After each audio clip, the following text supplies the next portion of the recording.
This is episode number 500 of the Health and Fitness Podcast by InnerFight. Andre, straight into it, number 500. This is crazy. Wow. 500 shows.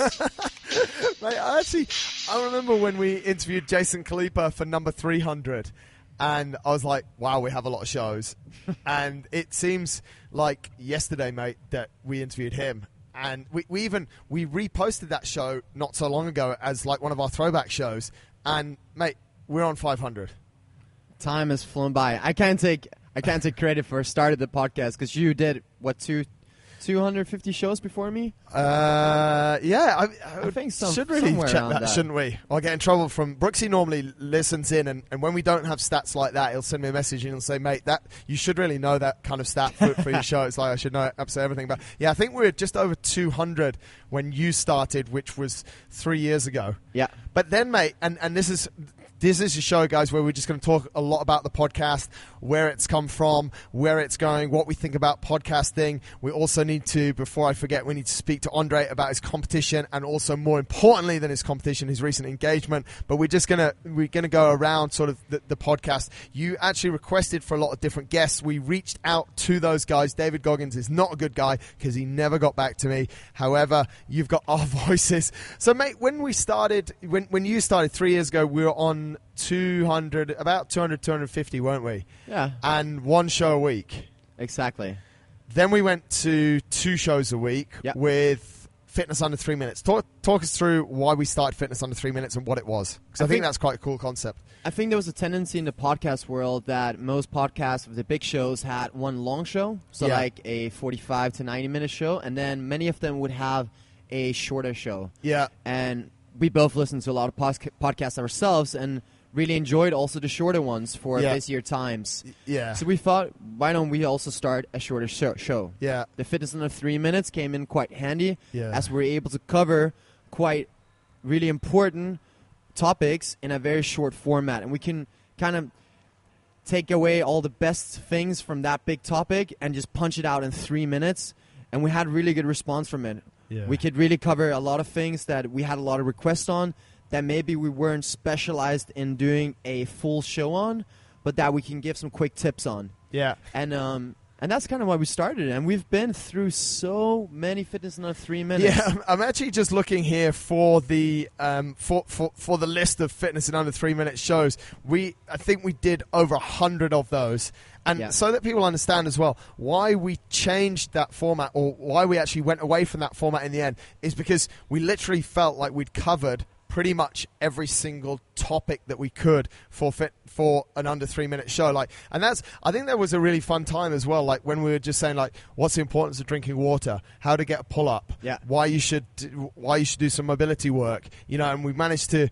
Every single show, we managed to nail it in 3 minutes. I was quite proud of us for that. Yeah, and it actually took quite a bit of preparation because you had to nail down such a large topic into just like 5 bullet points and quick explanations. Yeah, and I think that's something that, that bite-sized information was really easy for people to take away, but at the same time, everything changes. And as we said, we got to about 100 episodes of that, and then moved over to what we're running with now. And we want to get your feedback, guys. This show is really about you guys. We do, and we're going to explain where it come from, but the show is for you guys. We don't make any money from it. We do it to share information with you guys. We've moved now over to the weekly update show, which I think something for our community is really cool, mate. Exactly. We have so many crazy things going on in this gym, and if you're not completely up to date, you'll literally just lose half of them, even though we have posters everywhere, social media, but there's so many things going on at the same time, just as the community grows in so many directions with the endurance, with mobility and bodybuilding and nutrition and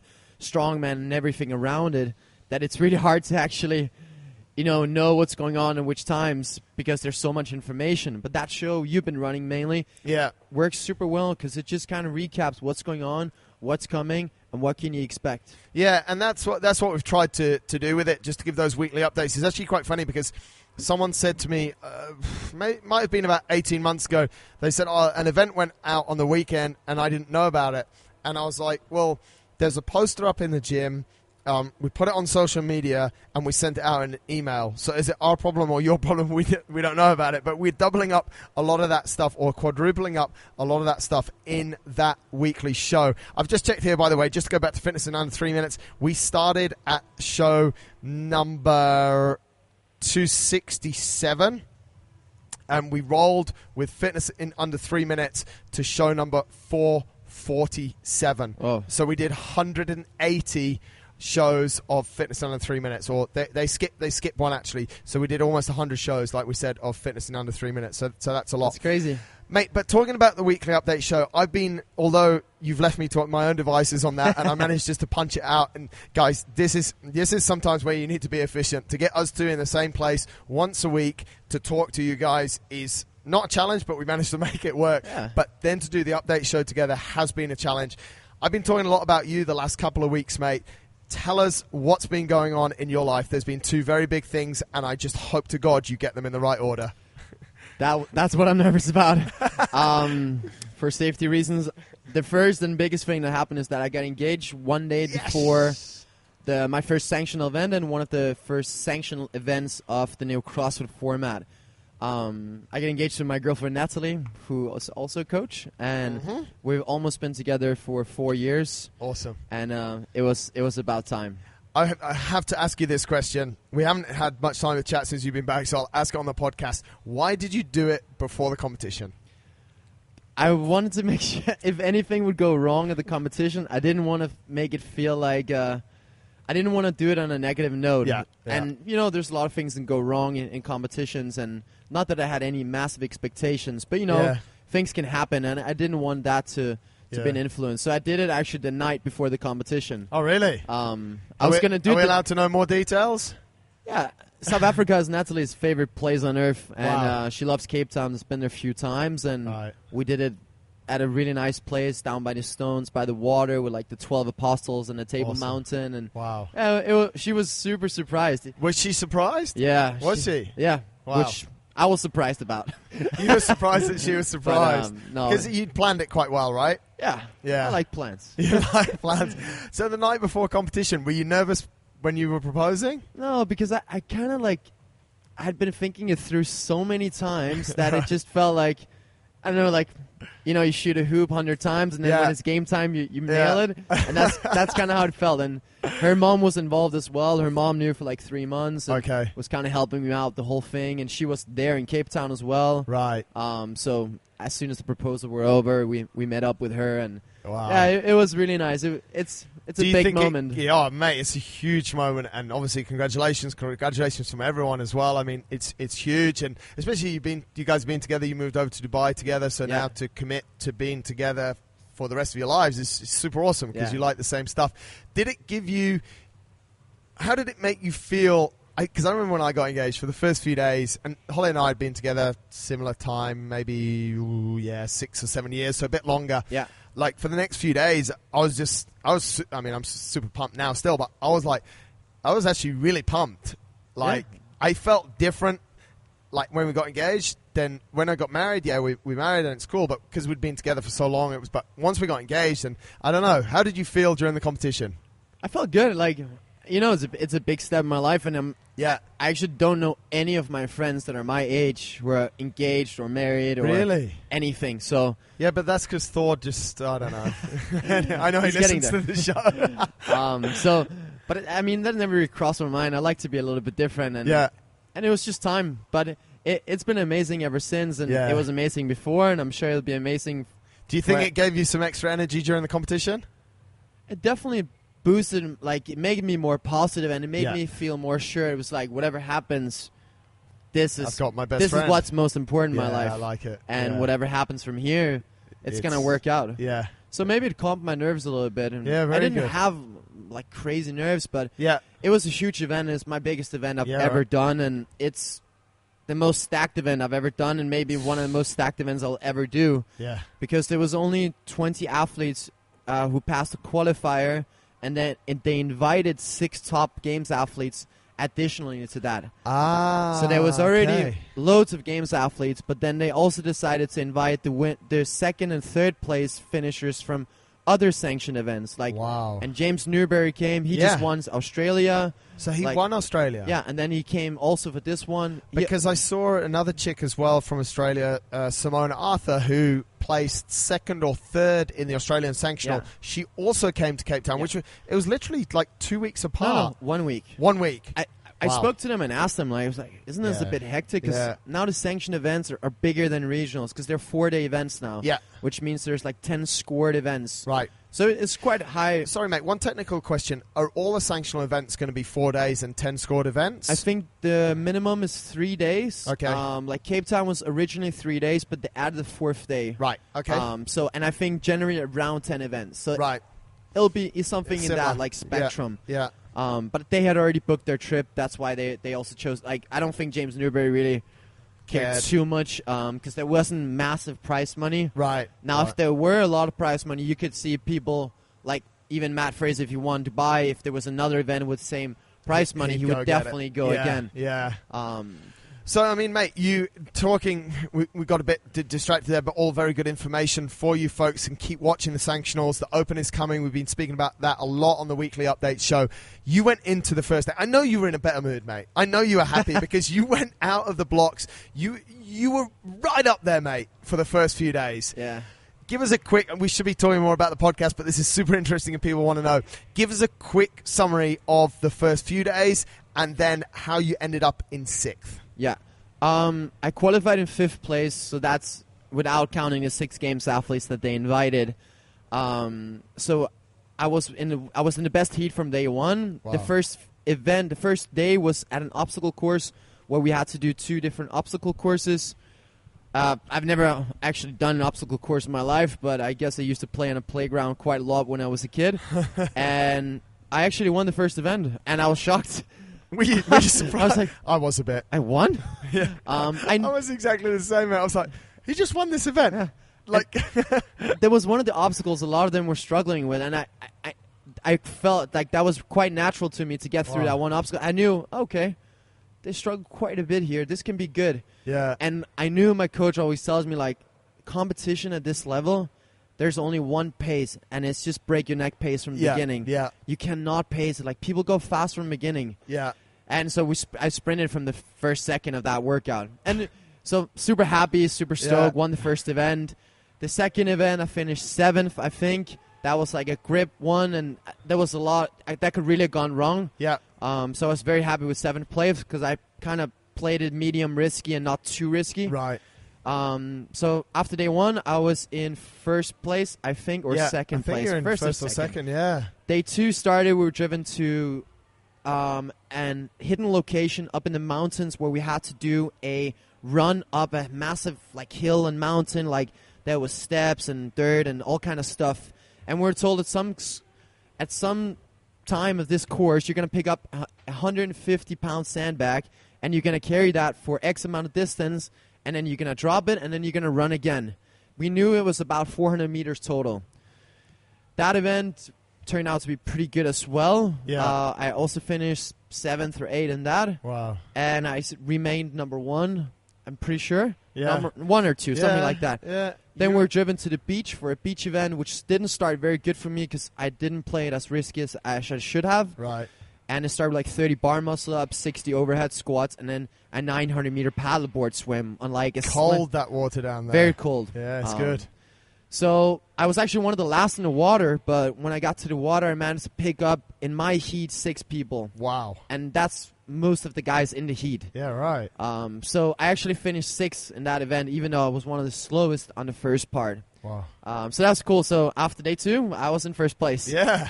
And day 3 started. The first event, I can't remember what that was actually. Oh yeah, I almost won that event. It was Strongman Diane, right? And I was like neck to neck with Cole Sager. 20 meters to go on the sled. It's like the finishing part of the workout. Yeah. And I'm like, oh my God, I can't believe it. I'm leading this event. Like there's 85 kilo sandbags and I'm doing well. No way. And I got to the sled and I completely choked. Really? Yeah. I was just overwhelmed. Yeah, I was just dead. Like wow. I still finished 6th in that event, so that was pretty respectable. Yeah. Next event, I won. again, foot race with Cole Sager, but I won. It was like bar muscle, the ring muscle ups and burpees and all kind of stuff. Yeah. And after event 5, I was sitting in first place. Event 6 came. I moved down to third or second place. Right. And then the final day, I had a weak finish in the first workout. I finished in 8th in the second of the last day. Yeah. And then in the third workout, I just wasn't good enough. It wasn't because I was beat up or I felt well recovered. Warm-up was on point. Everything was good. Those guys were just better than me in that. And I wasn't devastated. I moved from 1st to 6th, but everyone above me were all games athletes, and I had a real crack. I won 2 workouts. I had a lot of top finishes, and it was just an incredible experience, and I'm very proud of what happened. And you should be, mate. This is the first time I ever believed in myself in that sense. I've said for the first time in this podcast a month ago that I wanted to make it to the games. Yep, we had a discussion about it. Yeah, and I've always said it with doubt, but with doubt if it could happen. Yeah. But this time I really got confidence. I'm like, oh my God, these guys are just normal people. Yeah. They're like me. Yeah. Yeah. And I can beat them in things that they're good at. And and you did. And there's no doubt that if I keep doing what I do, that I can play amongst them. Awesome. And I must say, massive credits to Fitness in Cape Town, like amazing organizers and volunteers, and the CrossFit guys there, no matter what you see on social media, they're just great dudes. And same for the ladies. Everyone was very respectable and treated each other. Yeah, it's just very good people. That's good, mate. Well, we're super happy for those both pieces of good news, and what great news for the 500th podcast, mate. Like, you've got more hope than not more hope, but a real belief now that you're gonna make it to the games, and an absolute belief that you're gonna get married. So that's and thanks to everyone who's been writing me, and if I haven't answered back, just thanks a lot. Like, I received 500 messages over those 4 days, and like they mentioned me on different podcasts and vlogs, and it's just incredible. It's nice to know that the hard work is paying off. Yeah, mate. I think I know everyone here is behind you and is sort of a lot of support, so you deserve it, mate. And we want to wish you from the show and from all the listeners the best on those 2 things, on arranging your marriage. Any dates for the marriage yet? We actually talked about maybe doing in South Africa next year, January. Just same competition 1 week later, wedding. Wedding. So back to the show, but that's awesome news, mate, and really heartfelt congratulations. We want to dial back a little bit. We've spoken about the weekly updates. Mate, we spoke about this a little bit in episode 400, and we spoke about it a few times towards the end of the year, but if you could say your favorite guest of the show, who was it? I still think it was Jason Kalipa. The feeling I had, after his shows, I was fired up for life, even more. Yeah. Like, that guy has such a big impact and big influence, and can really just put you in a positive mood. Like, that show 300, and I think that's still top of my list. Yeah, like, same for me, mate. Such a motivational, inspirational guy who just, stands up by his word and his like AMRAP mentality. He actually just launched a book. And, his book. And he has a podcast now. Yeah, he's killing the game. And actually, his podcast is great. Yeah, it's good. He had Gary V on it. Yeah, you should definitely go hit that podcast up. Yeah. It was great. That one's always going to be memorable for me as well. Folks, if you haven't listened to it, episode 300, because we did it on a video call as well. So he was actually sat there talking to us. So that was very cool. And literally, just wrote him on Instagram, hey, you up for a show? He's like, for sure. When? I'm like, whoa. Yeah. This guy is like... I remember when you sent it to me. Big star, and like, he's... But he cancelled on us once or twice, and then we did it. But I'm sure he had legit reasons. Yeah, for sure, mate. Like, with him, I would never... He seems real. Yeah. It's, super interesting. Mate, I want to ask this question as well, because we gave this to the listeners. If we could interview one person, who would the guys want? If you could interview one person, mate, if you could get one person on the show, who would it be? That's a good question, actually. So they had Goggins. The top 2 was Goggins, and I think we had 3 or 4 votes. Goggins is hot at the moment, obviously, because of what he's doing, because of his book, Can't Hurt Me. You guys should go and read it or listen to it. I've spoken quite a lot about him in the weekly updates. He was on Rich Roll's show. He was also on the Joe Rogan podcast. Richard Branson also got a few hits, and people wanted to speak to him. Actually, because this is a question that I was asked on the Mind Muscle Project podcast. Okay. Those guys down there, they asked me if you could sit and interview anyone, who would it be? And who do you say? I actually said Richard Branson, mate. Okay. Yeah, it was. I know he's a bit of a role model for you. Yeah, he is, mate. I just like the way he rolls. Yeah. I just, I like the way he's done his business. I like the way he relaxes on Necker Island. I read his book when I was quite young, and I just think he's a super cool guy. And yeah, the guys on the Mind Muscle Project podcast were quite surprised that I said that. Yeah. And I think it's because they normally have CrossFit people on, and people are normally sort of motivated and inspired by sports people, which I definitely am. But I think Richard Branson, well, he still plays tennis quite well and jumps out of airplanes and stuff, so he's a sporty guy, but also quite quite business related. Maybe Roger Federer. That'd be a cool one. I've been trying to find interviews or documentaries about him, and there's actually not a lot on him. Yeah. And I would love to just get inside his head and also just get to know how his life looks like and balance with family and work. He used to live here. I wonder if he's still got a place on the Palm. I know that he stays here for some of the season. Yeah. So I think he still has a house here. So maybe we should figure out where he lives and just go around with our microphones, headsets on, shine in the background and say, surprise. Nick treats him, actually, when he's here. Does he? Yeah. Well, maybe Nick needs to hook us up with his agent, and it'll be so complicated, though. Another thing that's been quite cool at the moment and is coming out on the documentary. Yeah. So on the 20th of March.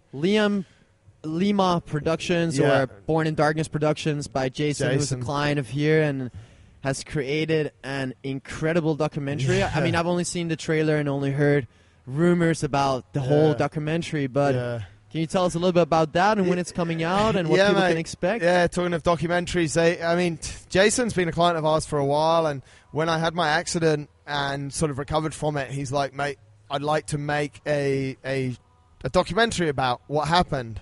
And just document it as a documentary is. And I said, yeah, let's do it. And we started sort of drawing around a few ideas, and because we had a lot of footage from different scenarios. Like, obviously didn't have much footage from when I crashed, but we had a lot of training footage and what I was setting out to achieve last year. And then we had a lot of footage after of my recovery and stuff. Yeah. And we then filmed some stuff, Holly and myself talking. And he took and he's like, called me after a few months, and he's like, mate, this is longer than 10 or 15 minutes. I'm just going to roll with it and see where we get to. And about a month ago, he sent me a link. He said, this is where I've got to. And, I was obviously quite excited, mate. And I went to click on it, and I clicked on it to get the documentary. And it's like 59 minutes. Oh, goodness. I'm like, oh my goodness! I'm probably driving at this stage of doing so. I was like, wow! And I messaged him and said, mate, I'm gonna have to obviously sit down and watch that properly. And yeah, he's put together, mate, an hour documentary or 59 minutes. We've cut a couple of little bits out, but I think he's put a few other bits in.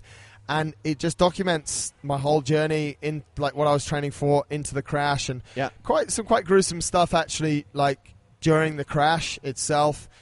A lot of it is recreated, but he's recreated it you're literally on the edge of your seat. Like, Holly was crying the whole way through because it's quite, so a lot of it's quite deep and emotional, and both of us are trying to explain what happened, and it's stuff. I think a lot of it I've obviously documented through my social media, but at the same time, to really understand what happened and to have it all condensed into this hour, even for me, mate, it was quite emotional to watch it. I was like, wow, that really happened, because I think a lot of the time we go through and we play what's in front of us, and I'm quite solution conscious, so I just play what's in front of me and we move on, and then tomorrow we do the next thing. Whereas when you and this is what I'm really saying, is when you look at a year of your life in a 60-minute documentary, it is wild, mate. Yeah, it's just absolutely crazy. So, Jason's put this thing together. He's incredibly talented, mate. Yeah. He took the broken wheels from my bike and he's filmed them in different angles and different lights and stuff to give it some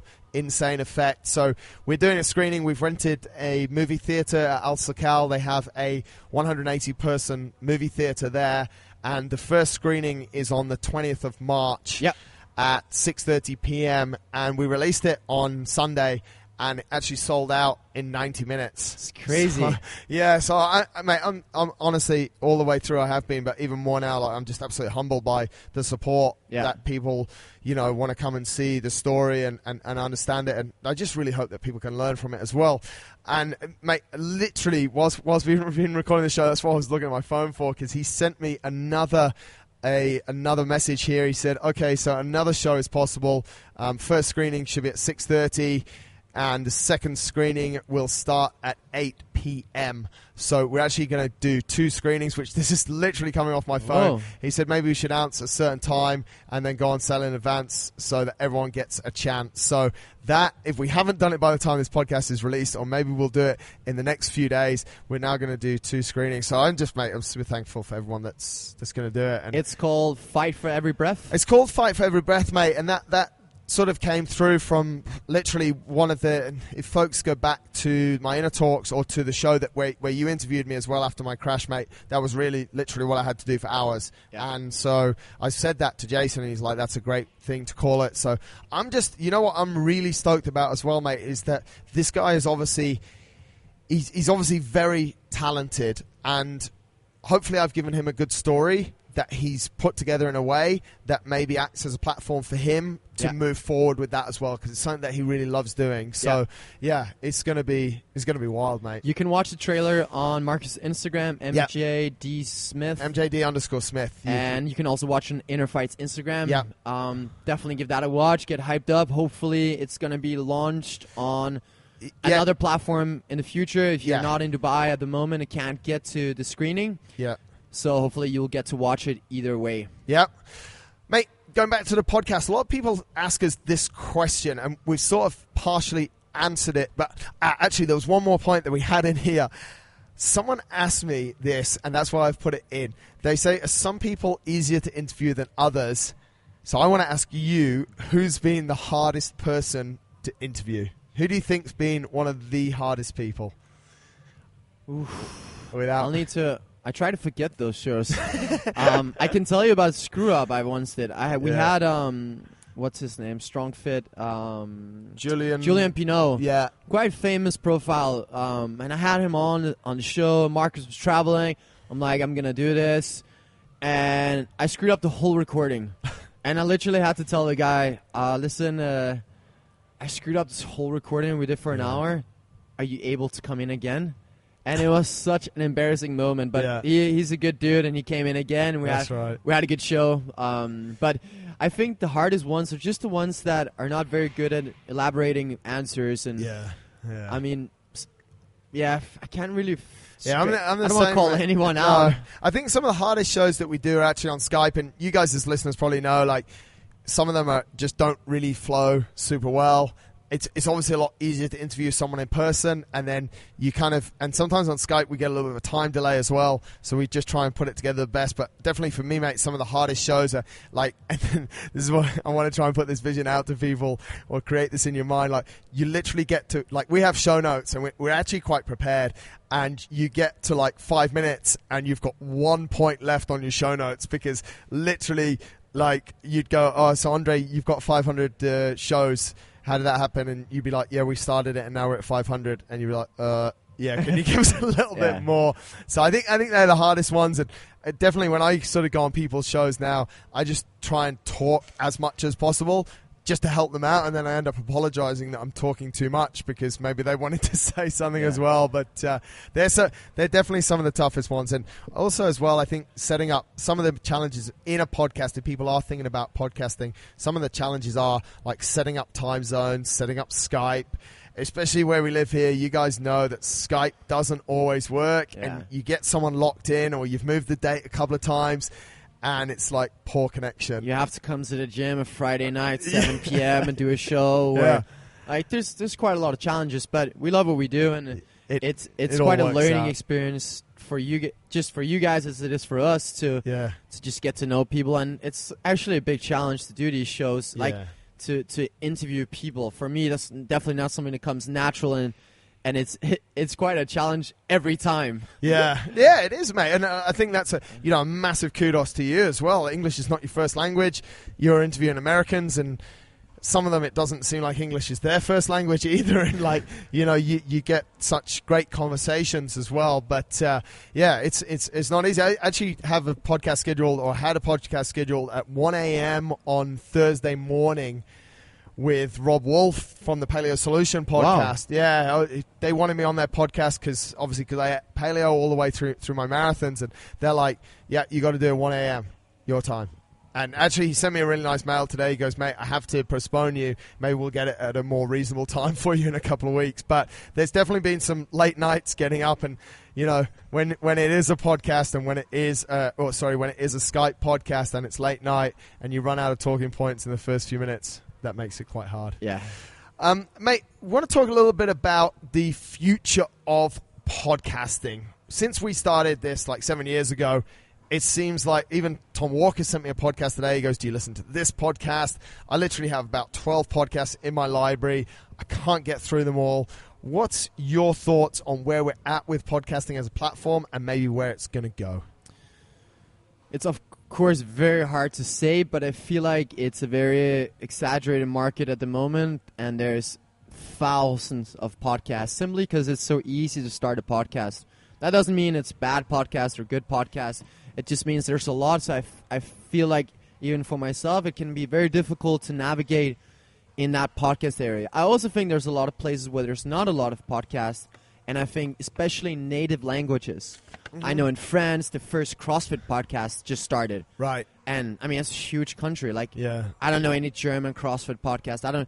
Like, Denmark just started their first CrossFit podcast. I think if you want to start a podcast, instead of looking globally, you should definitely focus it locally. Yeah. And I also think there's a lot bigger opportunity if you want to make money on it, commercials and stuff. I think it has a much stronger effect if you're in a local market focusing on one specific thing. Like this Danish CrossFit podcast, I'm pretty sure has a lot of success already, even they just started, but nobody was at that in that field. And it's kind of the rule of business, isn't it? Like if you're the first one in the category, you have success, right? Like McDonald's is the first burger. When you think about burgers, you think about McDonald's. Of course. You think about whatever. Like you get the point. Yeah. And I think the future is going to go on to maybe a little bit shorter shows. Yeah. 15-minute shows. Yeah.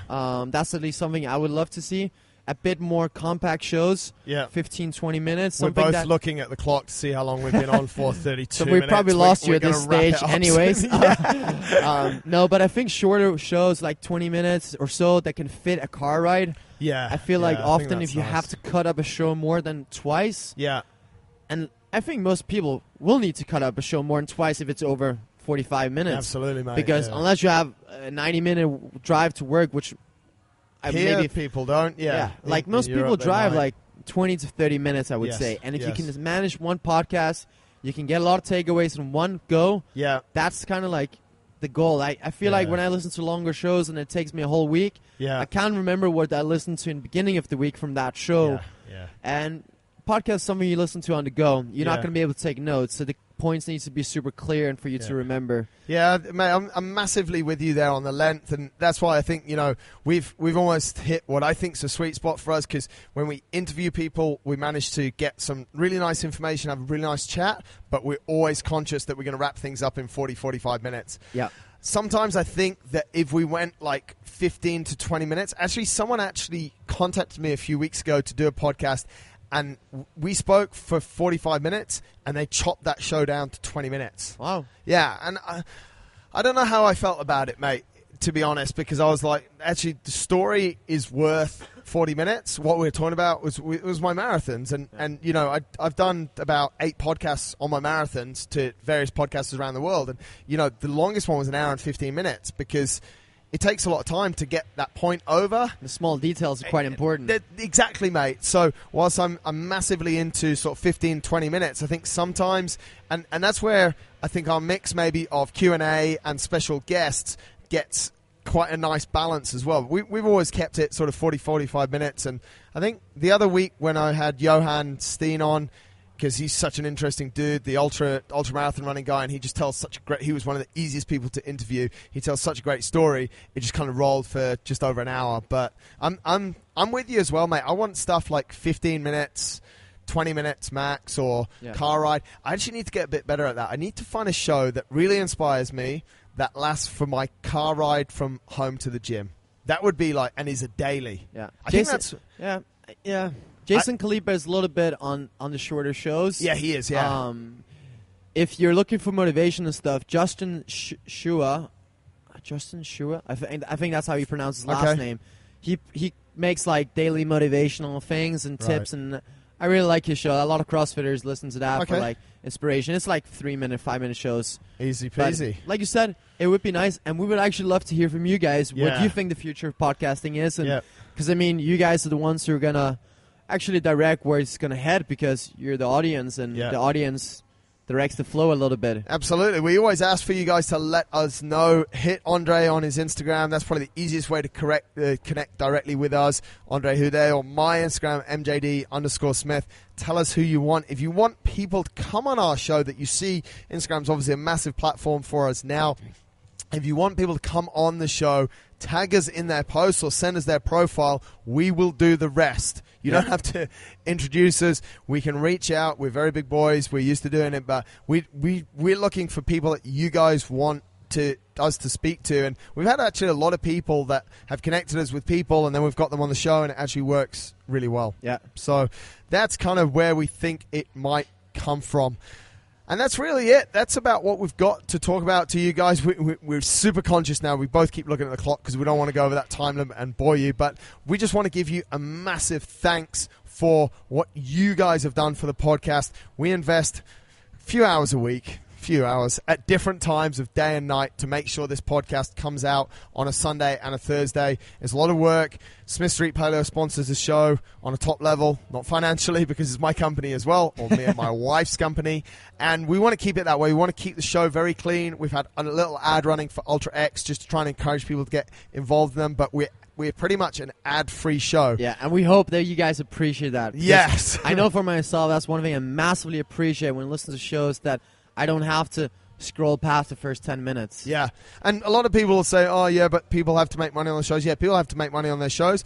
We're not making any money on this show, and that's why we keep it ad-free. Rich Roll's record for me is like 17 minutes before he started. Joe Rogan's around 9 or 10. You know, and fair play, these guys are making a living from it. But it's also so hard to know if it's genuine. That's the problem. Yeah, like, you know that they need to make a living off that. Therefore, you don't know if it's legit. Like, well, when Rich Roll starts an advertising campaign for steaks, I'll know that it's not legit because the guy's a vegan. So, but mate, I think that's one of the biggest things for our show. It's us, and it's genuine, and we're here. So it's been awesome. Number 500. Well done to you again, mate. Congratulations on everything that you've done in the last few weeks. That's show number 500. Guys, whatever you want to hear, let us know. And until next time, thank you. Take care.